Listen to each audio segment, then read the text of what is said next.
Yeah. Got it. So, Bismillahir Rahmanir Rahim. Alhamdulillah. Alhamdulillahi Rabbil Alameen.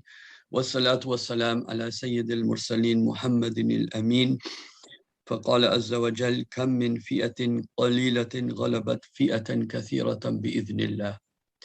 Allah says in the Quran how many small groups they are that overcome a large group by the permission of Allah.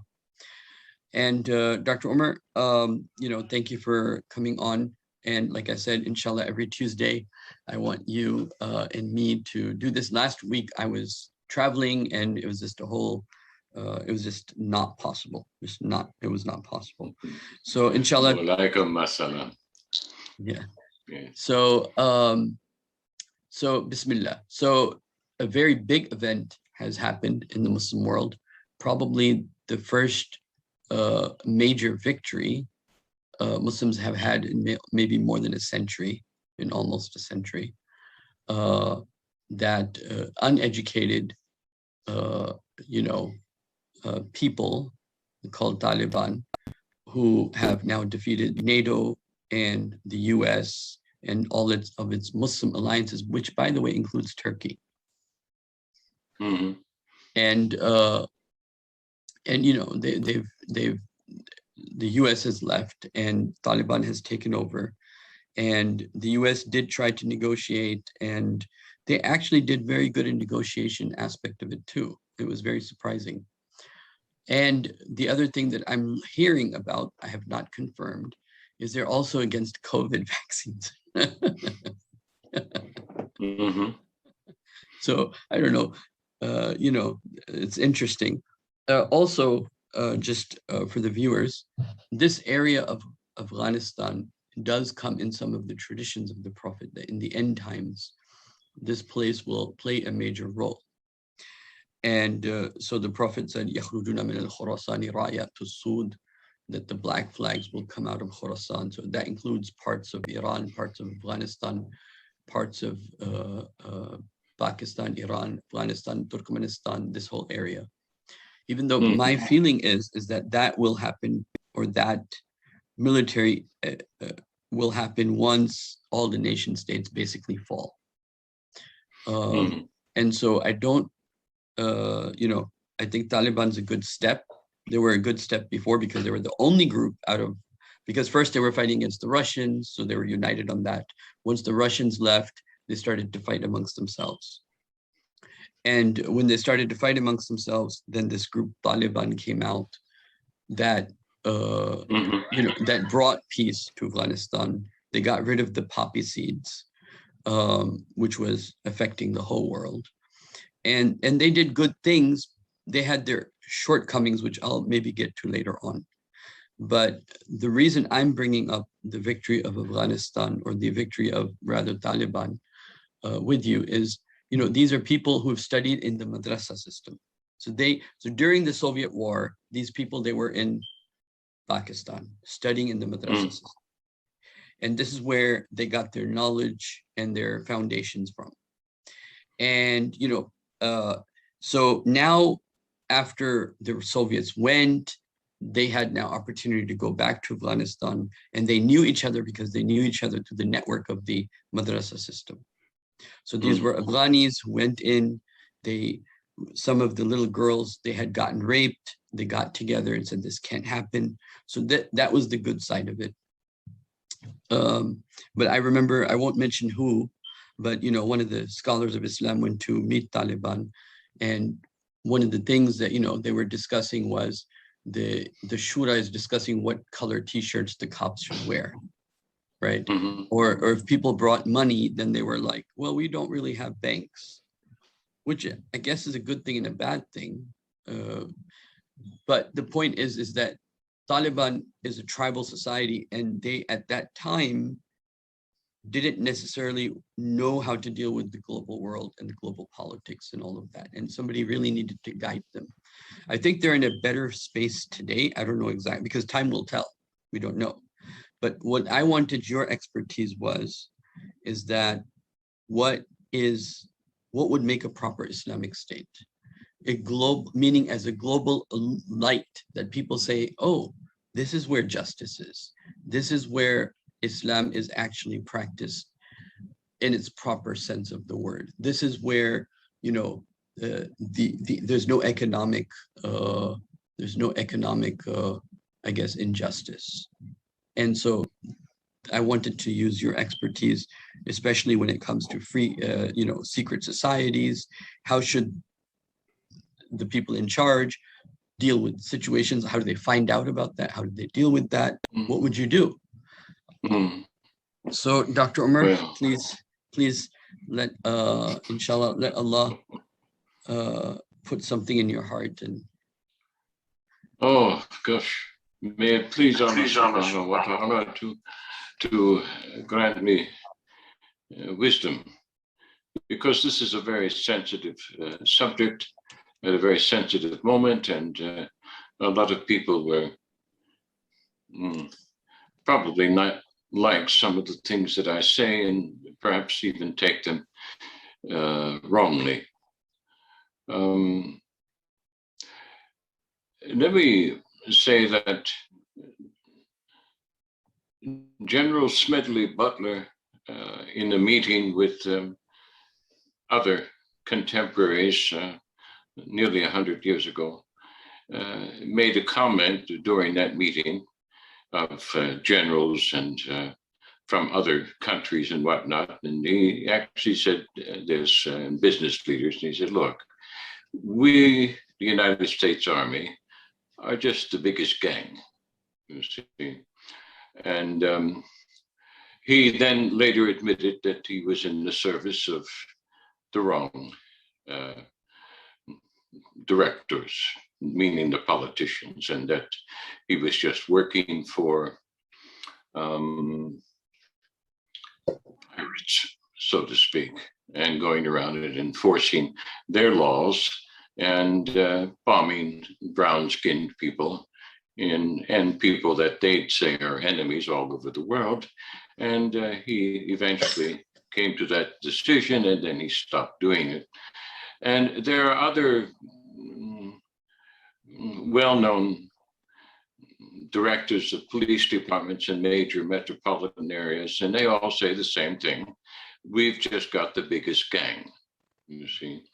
And that's what you have when you're looking at the Taliban. No matter how well-intentioned they are, they're the biggest gang left with the greatest degree of organization. And that's this tribalism. And of course, this tribalism is a form of asabiya, which is forbidden. So we're off on the half off on the right foot and half off on the wrong foot, you see. So is this an Islamic movement? No, not necessarily. Is it a Muslim movement? Yes. In name, in religious ideation, yes, it is. So you have to differentiate between the two. And Islamic means to be in the service of God Almighty, Allah subhanahu wa ta'ala, as a Khalifa, which is the representative of Prophet Muhammad. Now, peace and mercy be upon him. Are the Taliban qualified representatives? Well, in their limited degree of knowledge and perspective, yes, they are. And are their followers qualified? Yes, but within limitations. Now, what are those limitations? Those limitations have to do with knowledge and wisdom. And their degrees of knowledge and wisdom are very, very limited. Now, I want to set this out as clear as I can from the very beginning, because in order to serve Allah subhanahu wa ta'ala, you have to be able to do your best. And to have a merely religious orientation does not qualify you as being capable of doing your best in order to be Allah's servant or slave or friend, for that matter. Which means that mullahs who've received no more than a religious education and have a shura which has received even less than that, or some sort of, tribal form of religious education, which favors their tribe over all others. This is not going to serve the purposes of Allah subhanahu wa ta'ala, which is Islam itself. Now, so you've got a dominion that's being established by the largest gang who are poorly informed, to the best of our knowledge, and greatly infiltrated, also to the best of our knowledge, as outsiders. So I hope I said that as clearly as I possibly could. If you have any questions, stop me now and let's clarify any of those points. So if you were to be an advisor to Taliban leadership, what would be some of the steps you would take, particularly in reference to people that are pretenders, or people that are, let's say, part of secret societies with other agendas? What steps would you take in terms of education, I guess, because that's a big question here. How does somebody, I guess my question is, how did the Prophet's people go from the desert, kind of like Taliban, and then be able to deal with international politics right off the back? Well, and now when we're looking at it real time in terms of Taliban and them understanding the world around them, it doesn't seem like it's an easy process. No, it's not. That's a loaded question. My God, so many points there. First of all, in any state, if I were, let's just call me the censor. You can call me the Roman censor or the chief counselor to the chief. I would give the advice that if there are any Catholics and Jesuits in the country, first of all, I would execute the Jesuits, especially their chiefs and anyone closely related to them to the 6th or 7th degree of relationship in their hierarchy, because anyone who served them in an intimate fashion is an enemy. These are sworn enemies of anyone who serves or tries to serve God Almighty, because they're sworn to serve Satan in their secret society, and they're the chief liars in all of the world right now. That's why they are so good at education, because they use education to miseducate and to hide their trails, and to make people feel obligation towards them, you see, for having educated them. So anyone who was Jesuit trained or Jesuit affiliated, those who were Jesuits in the country, I would execute, and anyone who was affiliated with them beyond household service, I would exile without any possibility of return. Anyone educated by them in a position of authority in previous governments, I would probably execute. Now, that seems rather severe, but you're dealing with people who, to a much greater extent than it was in Mecca when the Prophet took over, are mind controlled and severely compromised in their ability to embrace the truth. Now, there were certain people that the Prophet had executed when he entered Mecca rather. And these people, there was no sparing them. They had to go. And I'm sure that he received the counsel from Jibril, and perhaps even from his own firsthand knowledge, primary knowledge, from experience there, who they were and why they could not be trusted. These people exist.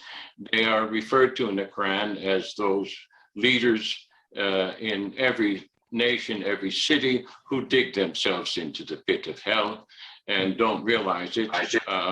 If you're trying to set up a an Islamic state, a truly dynamic Islamic state under pure guidance, these people cannot be tolerated under any circumstances.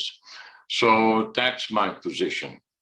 And as horrible as that sounds, that's my position. The second group of people that he had executed were those associated with the Temple of Al-Lat. And the Temple of Al-Lat is the same goddess that is worshipped as Mary in the Trinitarian system, as the goddess of wisdom in the Greco-Judaic systems, as the Statue of Liberty in the new neo-democratic system that was established by the Freemasons after the French Revolution. So anyone associated with them are also associated with the Jesuits, you see, because it's a Jesuit thing. This is Mariolatry. So the people who are trying to promote democracy, and they use anything that approaches that form of idolatry, they cannot be tolerated. And it depends on to the degree of their threat, whether or not they're executed or exiled without return. But then if you're going to exile people, you have to look at what their connections are. I mean, there are certain people who are not connected. There are other people who are connected. And what do I mean by connected? I mean, they could pose a danger from external sources, okay? So the thing of it is here, if you want to establish a pure Islamic state, you've got to, first of all, make sure that you are following Allah to the best of your ability with the purest of intentions, you see, and that you are in fact a friend of Allah, that you are not just someone who's gone to a religious school and you've got an imamate someplace, a certificate saying that you're capable of teaching, or that you're the biggest tribal chief with the biggest set of guns and the most wives. No, that doesn't qualify you. That's just a king after the kings of the world, which is a system that follows the system of Cain. These are the archetypes, okay? So that has to be acknowledged and has to be ascertained. If that's what the system is, you're not dealing with the prophetic sunnah, because the prophetic sunnah isn't like that at all. It was never like that at all, you see? And none of the caliphates, the righteous caliphates, were like that at all. You see, it's not that they weren't warriors. Well, God bless those amongst the Taliban and the Afghanis who withstood the Western and Russian onslaughts on their territory. God bless them because they're brave men. But if they are not well informed, and if they are not superbly educated, or in the contemporary sciences, I'm not just talking about the Islamic sciences, that's insufficient. That's insufficient to protect a nation, you see? Oh, you're going to say, oh, well, Allah's going to protect us. He's going to send the angels, da-da-da-da-da-da. No. That's all superficial, superstitious nonsense. That's religious thinking. And that's not going to pass muster in heaven or on earth, okay? So you've got to look at the situation from the ground. Now, you and I, we're at a great disadvantage here. We don't know what's happening on the ground. We're not there. And probably, if I were there, I'd be one of the first people they'd probably kill, you see. So, you know, if that's the case, then, like I said, they're off on the wrong foot. They've got the good foot someplace, but it's misplaced. You see, it's off center. It's not following divine guidance, because divine guidance has a multiplicity of advisors at the level of the shura. Now, if you've got yourself an insulated shura and they're all your fellow tribal members and they're all mullahs and they've all gone to the same religious schools, you've got yourself a big problem, and it just hasn't manifested yet. It's like the Arabs who won the initial wars in 1917, 1918. They took over the Levant, and then they found out they couldn't manage the electricity system. They couldn't manage the water system. They didn't have the knowledge or the skills. Yeah. They were pretty stupid people, okay? Yeah. And they should not have been, okay? So you've got this kind of problem.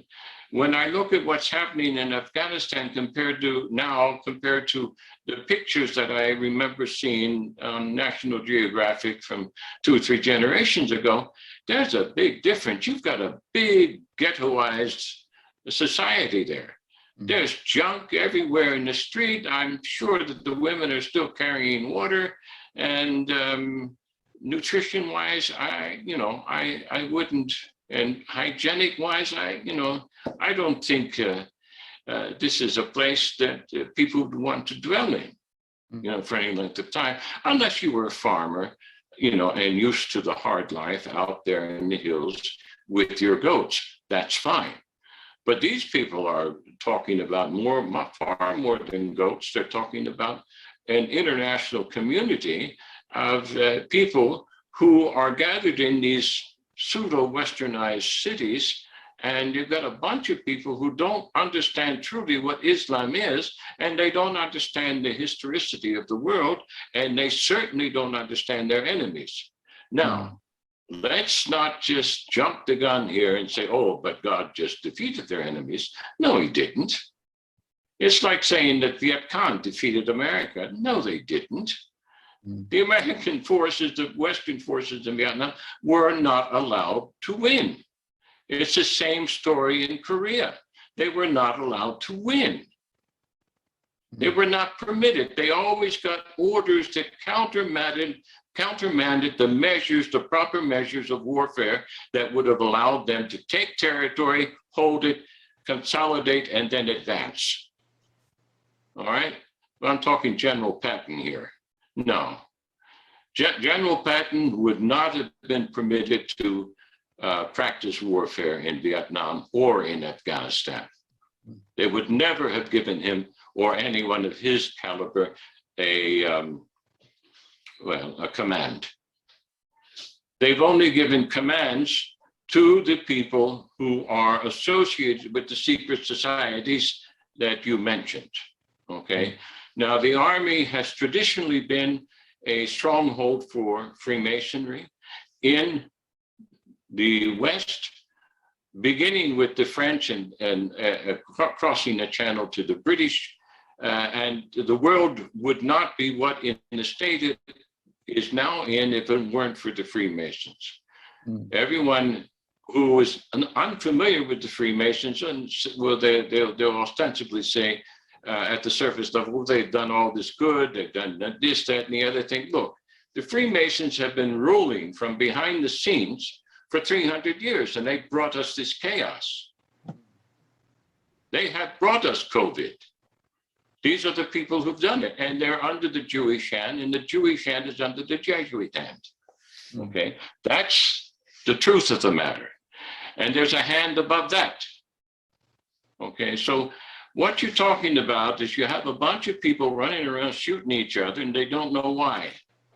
They think they know why, but they don't really know why. You've got young men who've been sent over there to do a job. They can't do it. They come back. They feel depressed, and they kill themselves. There are more veterans committing suicide that are at home than are injured in the field or killed in the field. Now, this is absurd. This never happens in the art of war, in the history of mankind. Yeah, actually, I was thinking about that, why? Why? Yeah, because there's no honor left.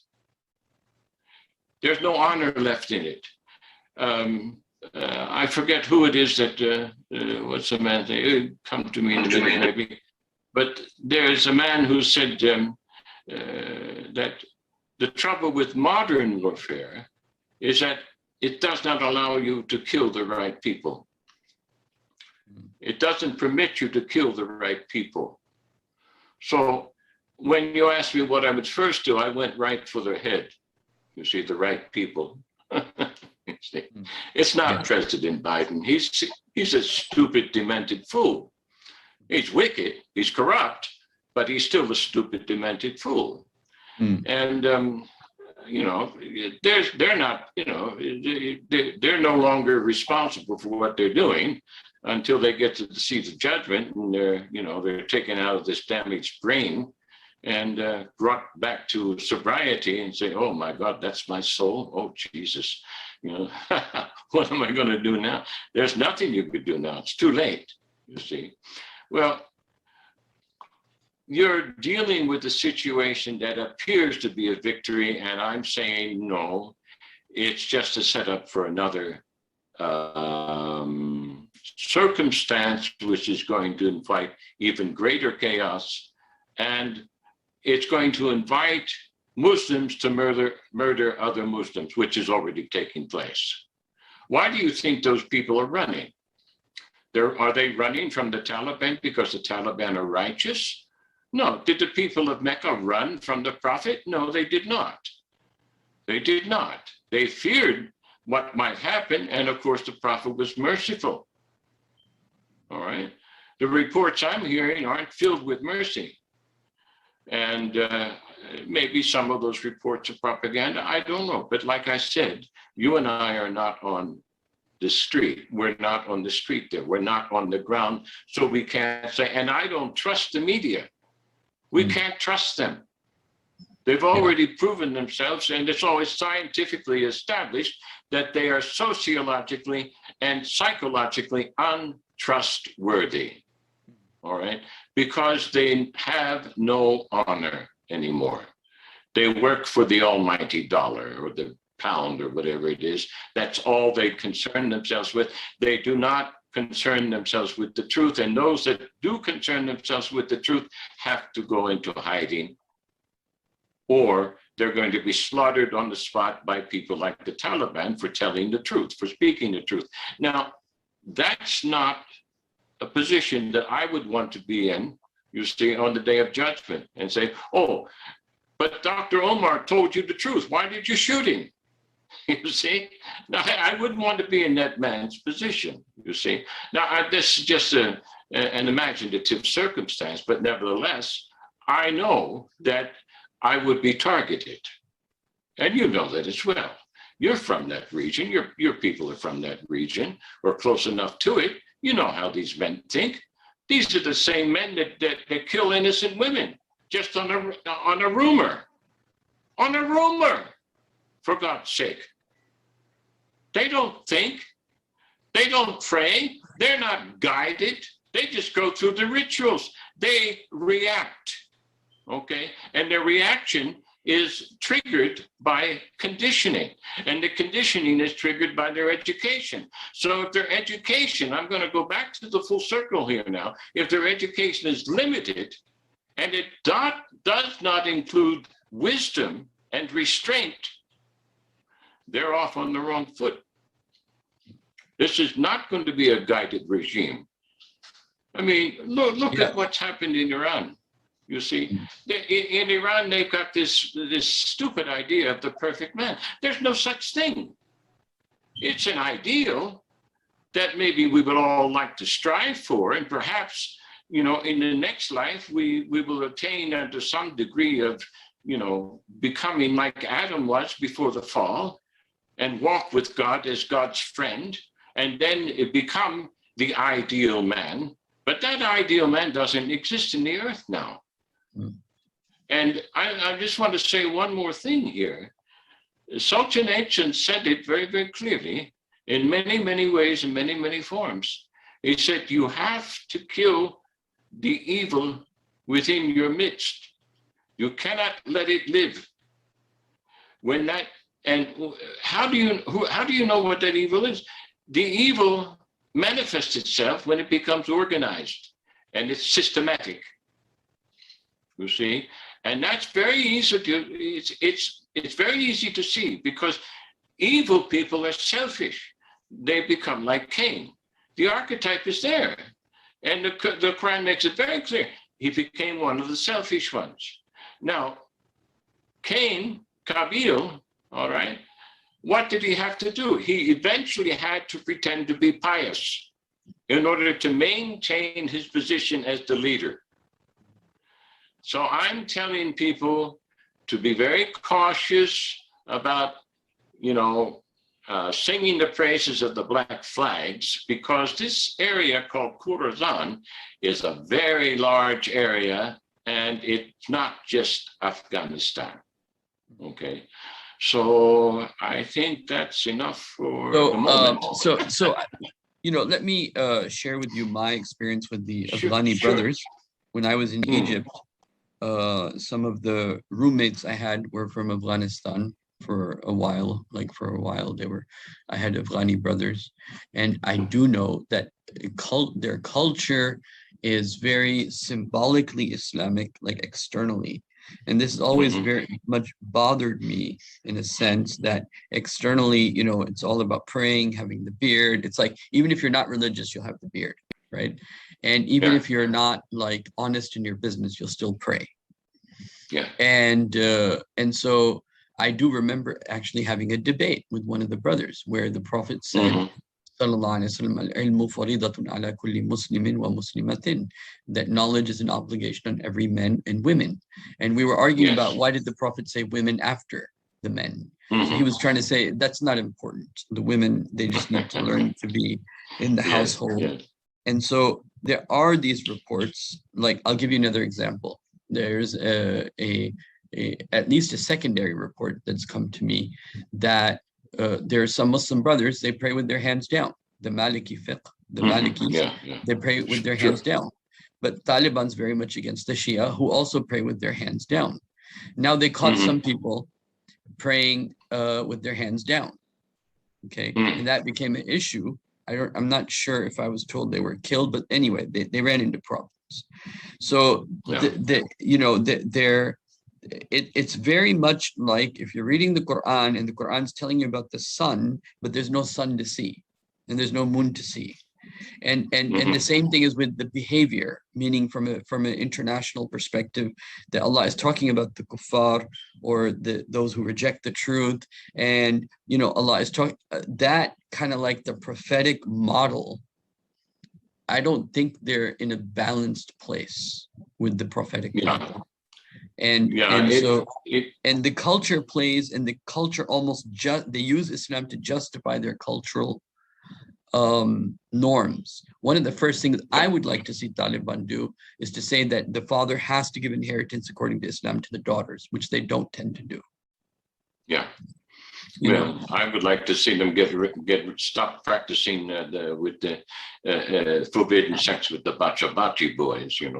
I would like to see that. I mean, there are Americans who were thrown out of the service for trying to bring justice in that area. You see, and that's just a matter of fitra. That's not a matter of religion. That's just a matter of common sense. But these are the people who practice it. You see. So, and let's let alone let me ask you with the women. How do we take a war-torn place like Afghanistan, 20 years of war plus? Before that they were fighting with the Soviets, then they were fighting with themselves. My biggest fear, based upon recent experience of Afghanistan and the Muslim world, and what I've seen in Islamic institutions and what I've seen over and over again, my biggest fear is not that, yes, it's great the Americans left, but my biggest fear is the infighting that will take place. And these are people that are coming from war-torn lands where they have a lot of psychological triggers. It's very easy for a lot of them to get angry. I don't know how the Prophet did it. Like, how did he keep people so soft and make them go through all these battles? How do you do that? Well, how did the Prophet? Now, there were people at the time, and this is actually, Dr. Omar, you would be completely, I guess, interested. There were people at the time when the Prophet passed away, in the time of Abu Bakr, people who had not seen the Prophet, but had seen the companions of the Prophet. They began to be known to be harsh because they were warriors. And they didn't have that softness that the companions of the Prophet would have.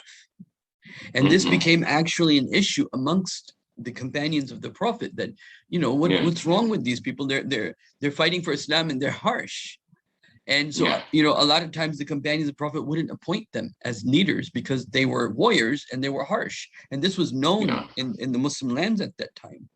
And Yeah. so they had to deal with this. But how do you take a people that have been fighting from the type of Russia and then fighting amongst themselves and then fighting the Americans? That's going to come with a lot of psychological issues, isn't it? Yes. Yes. I mean, just as an I example, I don't want to because everybody's always like, you always interrupt him. I don't know how to do this without interrupting you. I don't know how to do this without, but sure. Go on. Like a lot of people are not fighting for religious reasons. They're fighting because somebody in their family was killed. Yeah. A lot of people are like, if you talk to them, the rage is not about like, oh, they're on our lands and they're not letting us establish Islam, or, I want them to go away so we can bring back. It's more about, well, they have to go. They've been killing my family members, right? Or they know other people. And so a lot of the people that are fighting out of rage, out of anger, out of a loss. Their houses and everything has been destroyed.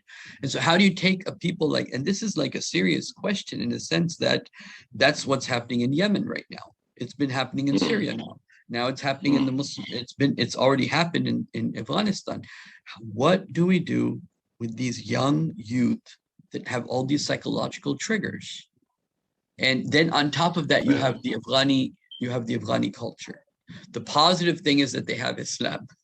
See, you have that bad experience and what I would say a very, very negative culture in some ways. Has very good aspects too. They're very good to their hosts, but they're not so good to women. So it's like that's the culture. And they don't really have a lot of tolerance because that's just how they grew up. And so I don't know, how do these people find healing? What does the leadership of Taliban do to give itself healing and its people healing? Well, the principle here that is necessary is that of mercy. But you have to give mercy where mercy is due. You can't show mercy where it is not due. You see, because the offenders will only offend again. So this is where, you see, this is not an easy thing to solve because it's chaotic. There's fitna externally and fitna internally. And then you can't just make a big generalized statement that's going to fit every shoe of every circumstance. It's just not going to work. You have to start someplace with some sort of leadership, and that leadership has to be as close to the Prophet's example as possible. And that leader has to be supported by strong men and strong women. The first Muslim that I met was a man who was a medical doctor. He was from Trinidad, and his name was Mohammed Bashk. Bashgh, something like that. And his people were from someplace in India. I don't remember exactly where, but they had fled because one of his ancestors had committed manslaughter, and he managed to jump on a ship just before the police caught him and got out of the country, wound up in Trinidad, and that's where he was raised. He said, but in his family, amongst the Muslims and his tribal relatives there in Trinidad, he said they had a shura that never neglected getting the opinion of the women, you see. And this is a major problem. If you want to bring back some sense of unity, you've got to start with the marriage. See, the marriage has got to be unified. It's got to be complementary. It's got to reflect God's mercy. If they don't get that right, it doesn't matter what they do externally, you see. So they need a complete re-education with respect to the purpose of marriage as an institution established by God in order to establish divine order in the earth. Not divine, there is no such thing as divine male chauvinism. All male chauvinism proceeds from Iblis, you see. And if that's what they practice, that's who you know they serve. Even though they say otherwise, it doesn't matter, because they're following. In other words, a male chauvinist sets himself up as his own God. It doesn't matter how much he prays. It doesn't matter how much he memorizes. He's become his own God. He's not being guided. He's being guided by his own selfish desires. And he's also being guided by conditioned mental responses to the external environment. And these responses are automatically. They shoot from the hip, you see. They'll kill somebody and not even realize why they've killed them. You say, oh, well, let's see, she was just being a woman. Yeah, well, that's why I killed her. Huh? What? What are you saying, brother? Do you realize what you've just said? Do you realize you've just murdered a Muslim without cause? Do you realize that that's a death sentence, a second death sentence that takes you right straight to hell? I don't know. That's another sentence, thing I wanted to ask you about, because I've heard from various sources, traditional scholars, who say that's an automatic sentence to hell. There's no forgiveness for that. That's worse than committing shirk. Because the threat, for zina, it doesn't say in Quran if you do zina, you're going to hellfire. But for murder, it says, "Man qatala mu'minan muta'ammidan fajaza'u jahannam." Whoever killed the intention of killing, his place is the hellfire. He kills anyone who says La ilaha illallah, he is going to go to hellfire for that. If he's that's what my understanding is. Yeah. No, I'm sorry. I didn't mean to complete your thought. No. Yeah, you're right. Absolutely. I think one of my fears with the brothers in Afghanistan, the Taliban, is that they're going to be a bit intolerant with the Muslims.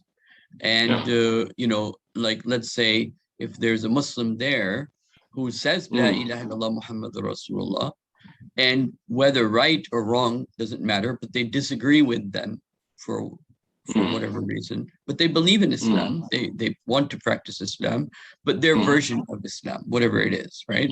I'm afraid of what they will do with people of that category. Yeah, well, it seems to me that they, even though I will say they did two things I liked. Number one, they gave a general amnesty that we're not going to kill anybody. They did declare this. I don't know, there's conflicting reports, right? So I'm just saying that they did declare general amnesty, and they had a shura meeting with women to kind of like offset at least the propaganda that no, we're not going to be harsh. We're going to let everything continue as it is in Kabul, in the capital city. We're going to let everything continue as it is. We're not going to stop anything, so on and so forth. So those were some of the great things comparatively that I've seen.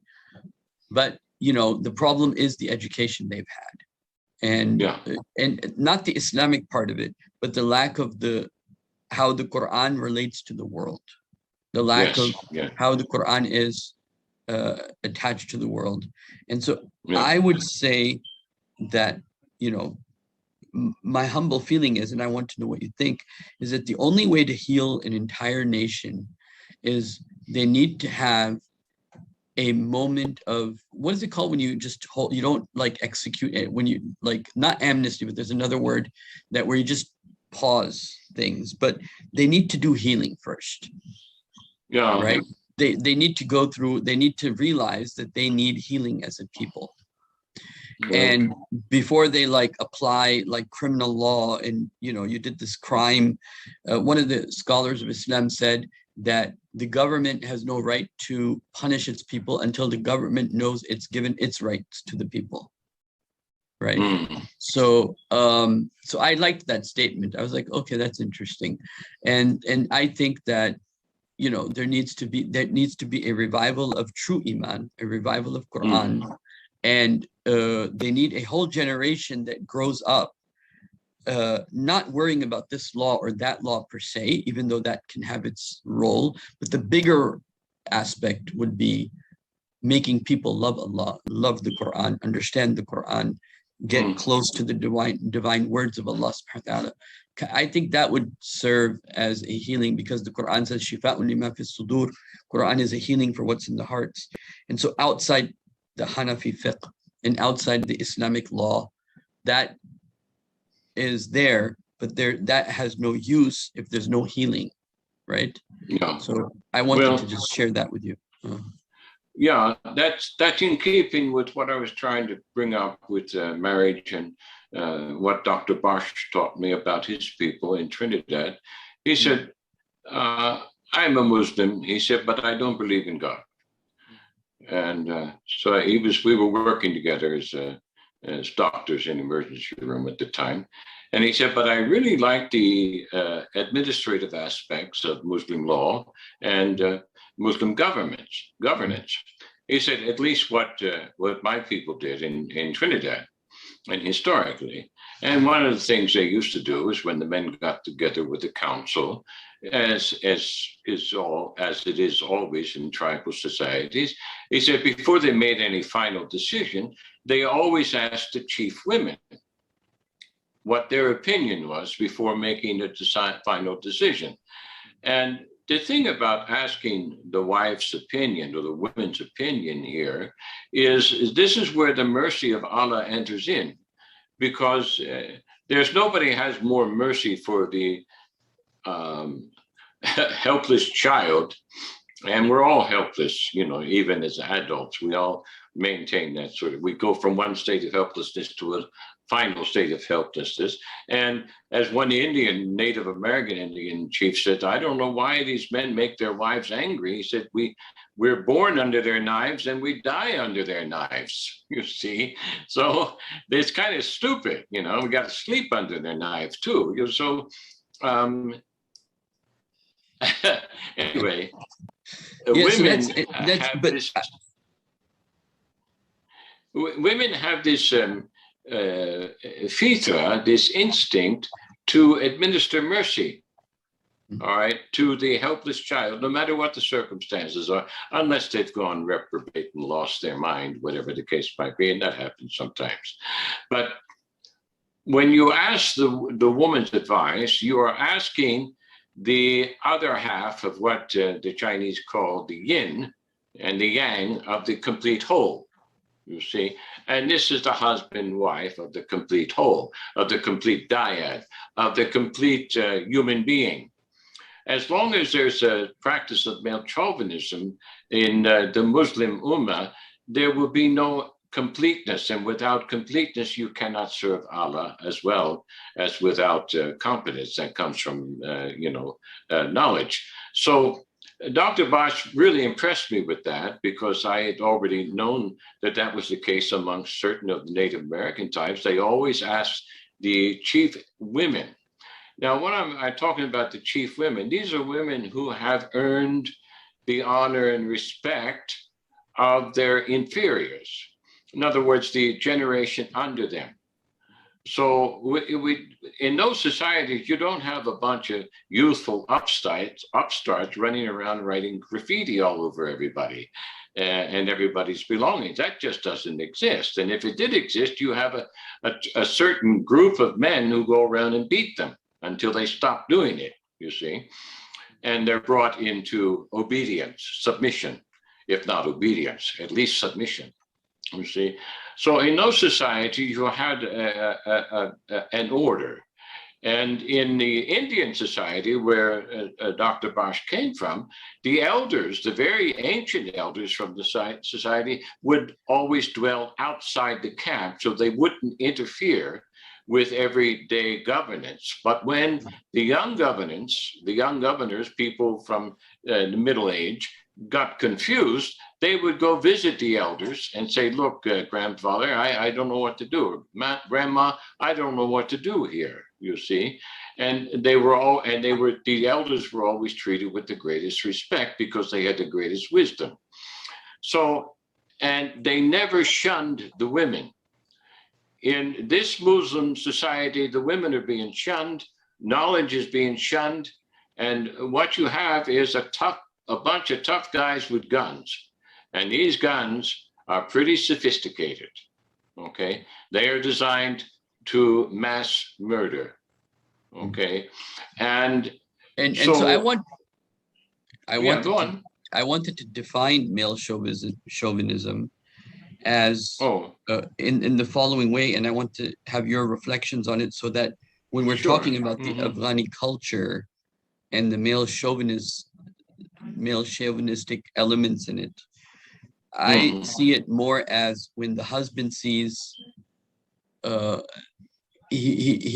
when the husband complains or sees that, is she listening to everything I say, or is she obeying everything I do, right?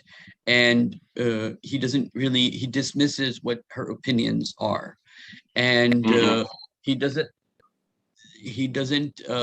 like, he would be, let's say it would be the worst thing in the world for him if his wife was yelling at him in front of one of his friends. Let's say his whole world would just shatter. Oh, that's a major mistake. That's a major error that some women make. But every wife does it, and so every household's dealing with that. It's just the reality of marriage, And so anyway, the point I'm trying to make is that I think that when people are weaker than you and you don't treat them with mercy, starting with the family, right? That becomes a problem. Yes. That's where it becomes a problem. And so, like in the case of the Prophet, where the Prophet's wife came and she broke the plate of food because she was angry, the Prophet, it could be very embarrassing, but he just smiled and he said, one of your mothers is upset. And so he handled it very well. I don't think they have that level of mercy. I mean, the first question would be like, why did you embarrass me so much, right? Which is natural to some degree, but the reaction in the Afghani culture would be definitely more than what me or you might say, let's say. Right? Yes, yeah. Well, we go off topic a little bit, but you raise the point here is mercy. And I don't see that with the Taliban. I really don't see it. Yeah, so the reports if it's true, they need to try harder to show it. And if it's not true, they need to work on showing it and doing it. Well, they've got a very bad public image. Now, among some Muslims, maybe that's not bad, but I've done sociological editing on papers from the Middle East, and most of the men in the Middle East are male chauvinists. And so it's not surprising that they would admire the Taliban, you see. That would be natural and normal for male chauvinists to admire someone else who's stronger than them. So this is envy speaking. Right. And then how good of a husband becomes more about whose wife, you're a man if your wife listens to everything you say and you control her. And you're less of a man if you're like nice to your wife and give in to her. Right? What type of man are you? Like, you're listening to your wife. So that's the thing I would like the Afghani culture really to work on.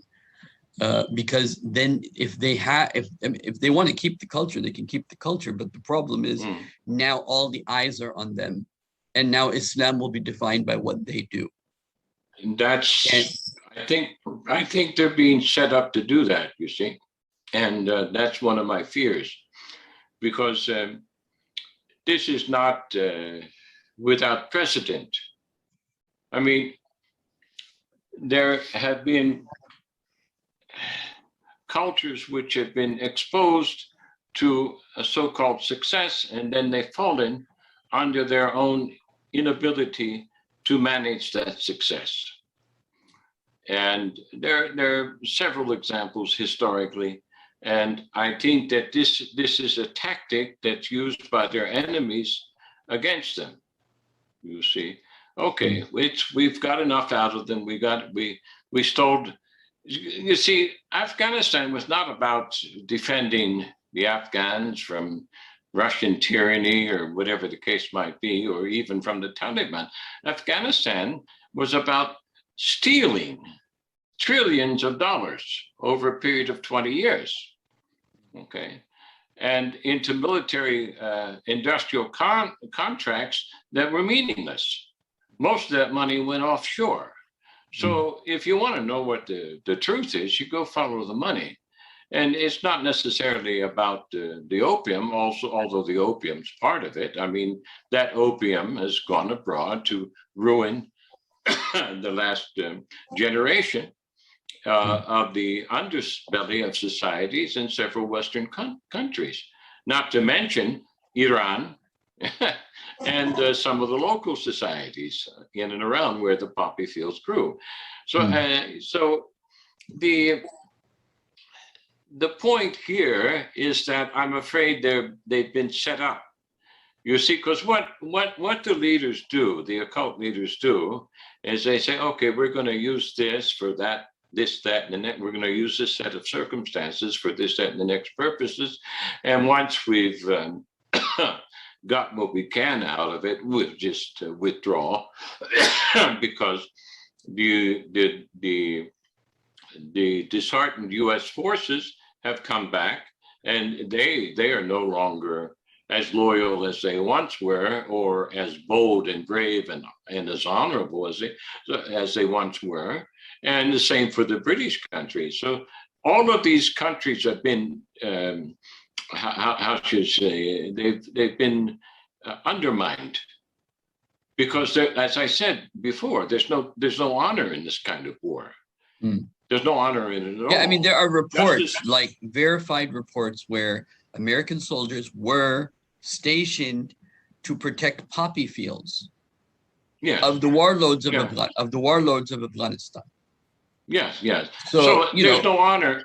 You're coming from, let's say, your neighborhood where they sell drugs and people have been affected by that. And now here you're as an American soldier standing in front of these poppy fields.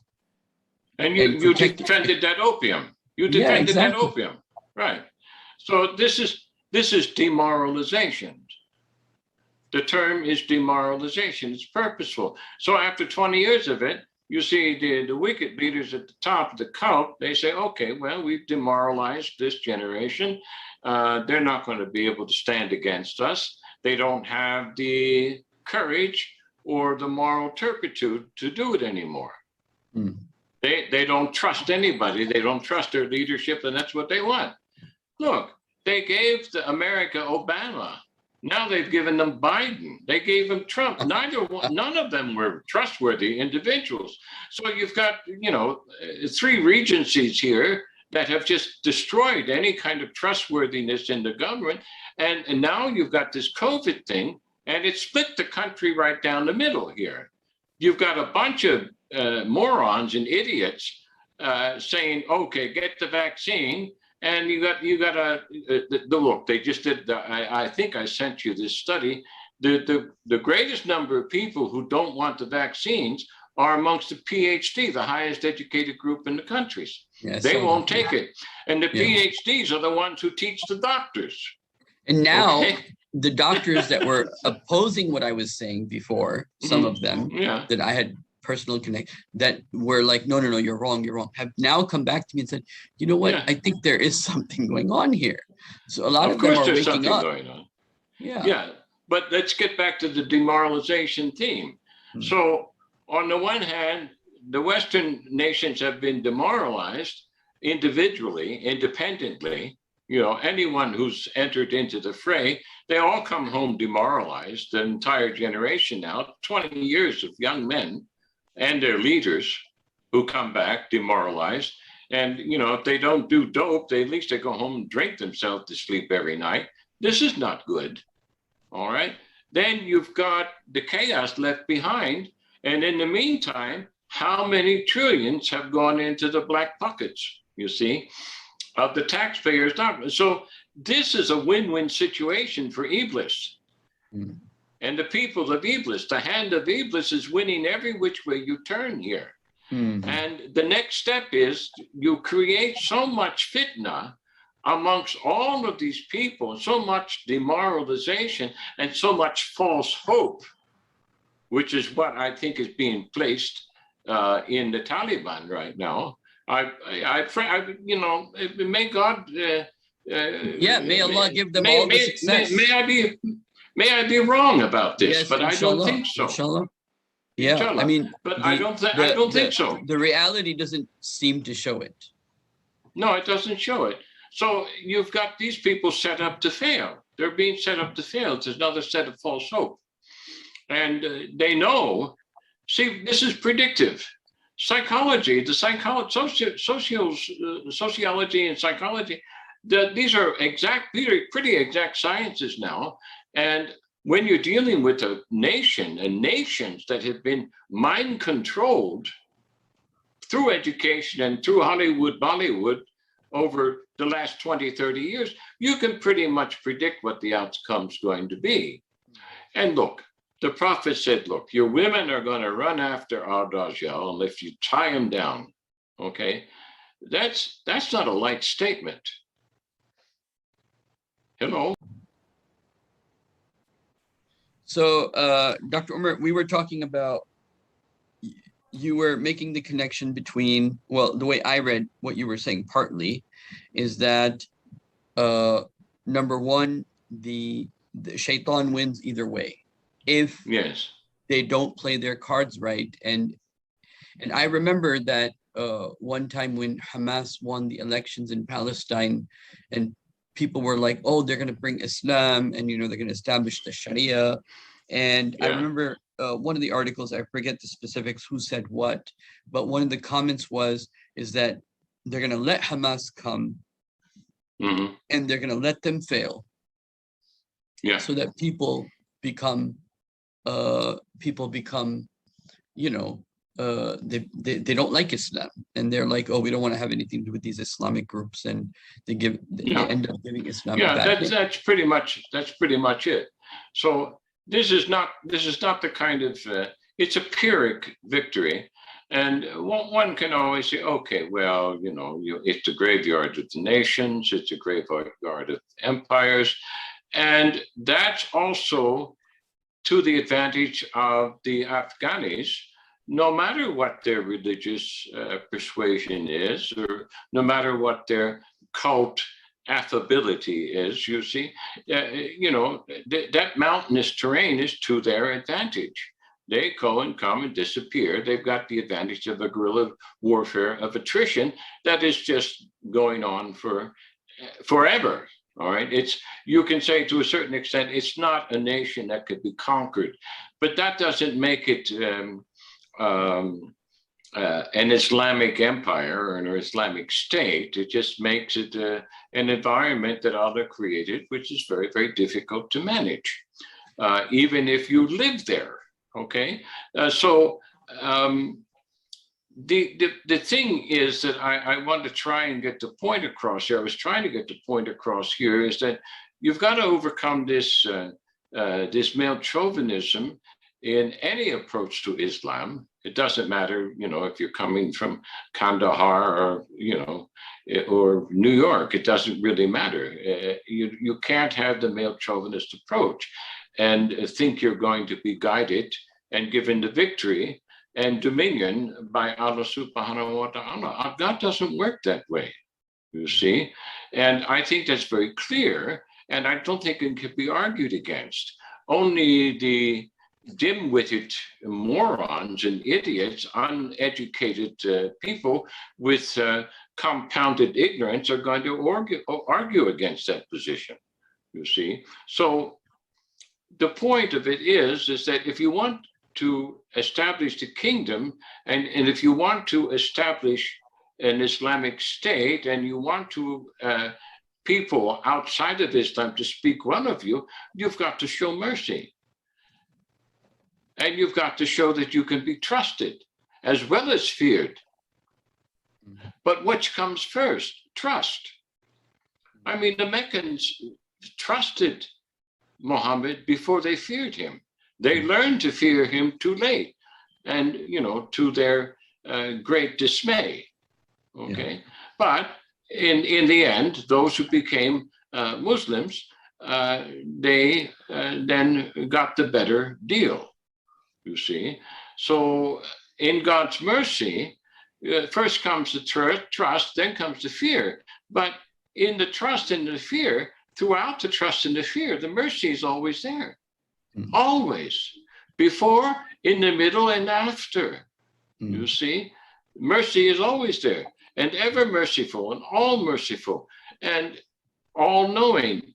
So if we want to reflect the kingdom, if we want to reflect the honor that is due to Allah subhanahu wa ta'ala, we have to show these traits. We can't just recite the names, we have to become them. You see?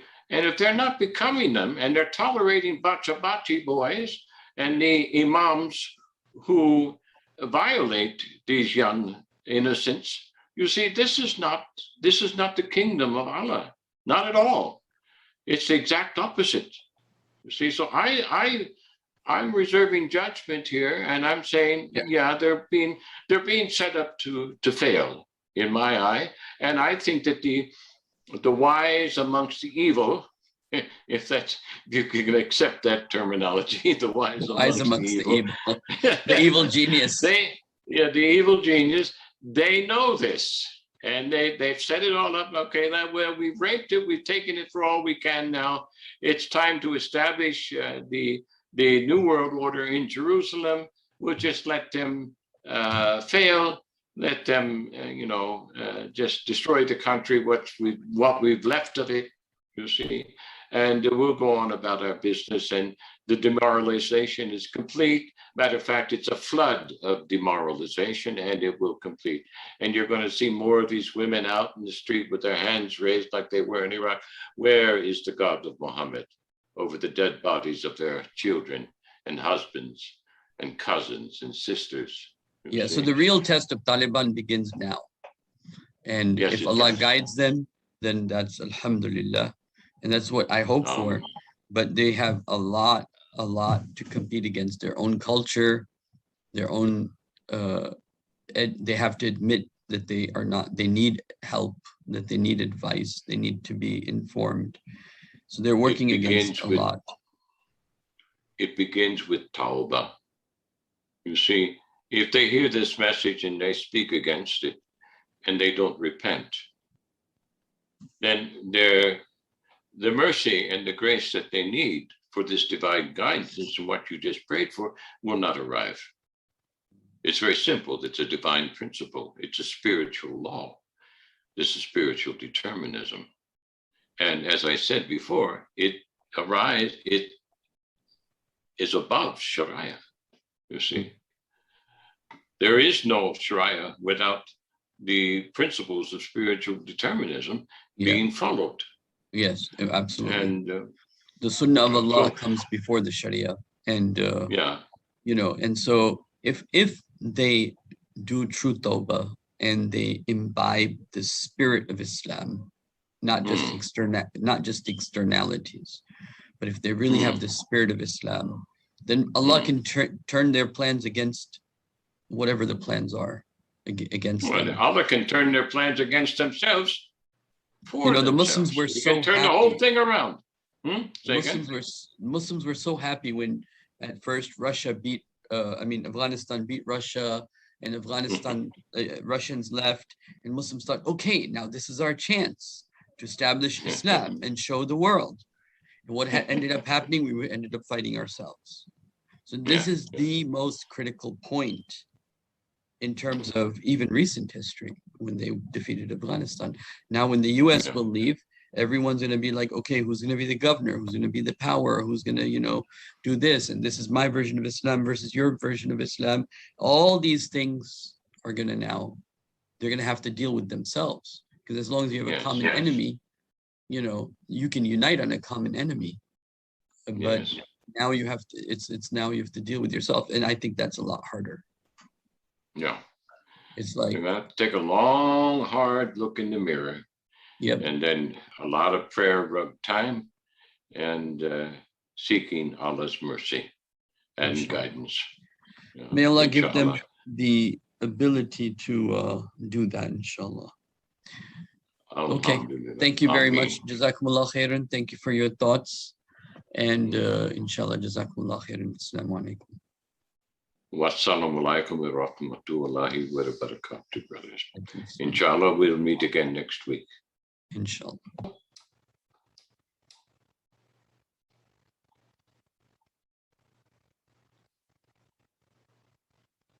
Hello?